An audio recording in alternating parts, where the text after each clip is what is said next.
Nandito kaya si Mare? Isarado ah. Tao! Mare! Tao! Mare! May tao ba? Mare! Sino yan? Mare! Si pare yata to ah. Ito ang kailangan ni pare. Andyan na! Oh, Oy. pare, napasugod ka. Ay Mare Umuulan na. Oo nga Mare inutusan ako nung asawa ko eh. Ni Mare. Oo ni Miss may papasuyo sana sasabihin sa iyo eh.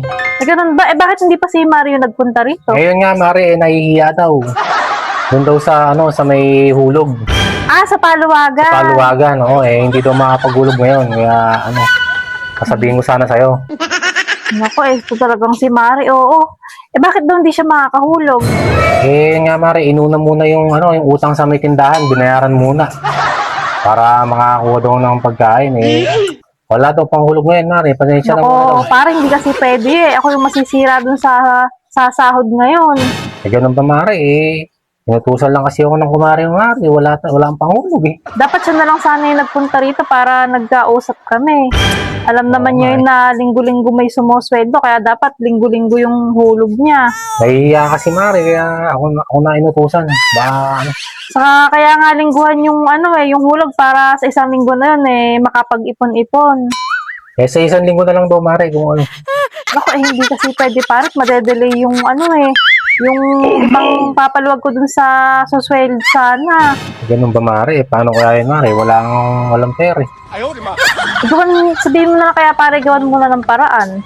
Wala nga Mare, naibayad nga sa utang sa tindahan. Ikaw pare, baka may nakisingit ka pa dyan. Yun nga Mare, hindi ako nakapasok nung isang linggo, kaya wala akong sweldo ngayon. Wala rin akong kapera-pera dito. Naku, mukhang ako mamamroblema ngayon pare Gawin mo ng paraan Mare, baka naman maabonohan mo muna yung huhulog niya ngayon sa Paluwagan Abonohan mo muna. Sige, ganito na lang, abonohan ko na lang muna. Okay naman pala Mare. Pero hindi libre yun pare. Hindi libre. Opo, syempre sa panahon ngayon, wala nang libre ngayon, lahat may bayad na. Paano kaya Mare? Dadagdag mo na lang sa utang. Hindi pare, may papagawa sana ako sa'yo Ano yun Mare? Sige. Yung bodega nung nakaraan, di ba? Yung nilinis mo. Yung stock room niya. Oo, yung stock room. Ano nangyari sa stock room ni Mare? Kung gusto mo, umano ka na lang muna ngayon. Linisin mo na lang muna para ibabayad ko sa'yo. Yun yung ipang-abono ko kay Mare. Panlinis na ba uli yung stock room Mare? Pang maintenance na sana kasi Sige Mare. Kasi nung nakaraan, di ba, hindi ka naman na bumalik. Kasi, Sana all! naman na tayo, quits na tayo. Oo nga Mare, panglinis na pala uli yung stock room mo.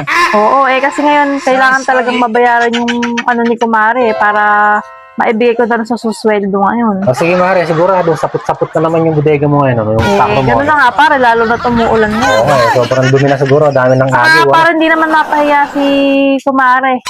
Sige Mare. Umuulan pa naman yan, mainam-inam na malinis mo, sapot-sapot na. Kailan ko lilinisin? Bukas na? O di syempre ngayon na pare, ngayon na rin? Ngayon yung hulog mo Sige Mare, ngayon lilinisin mo yan. Saka yung susweldo, iniintay na to. Sige Mare, saan ba? So Tara, pumasok ka na nga pare. Tama-tama, kaliligo ko lang pare. Sige Mare, para Pumasok ka na. Sa pare. malinis na yung stock room mo. Siguro, sapot-sapot na naman yung stock room at nag-uulan. Yan.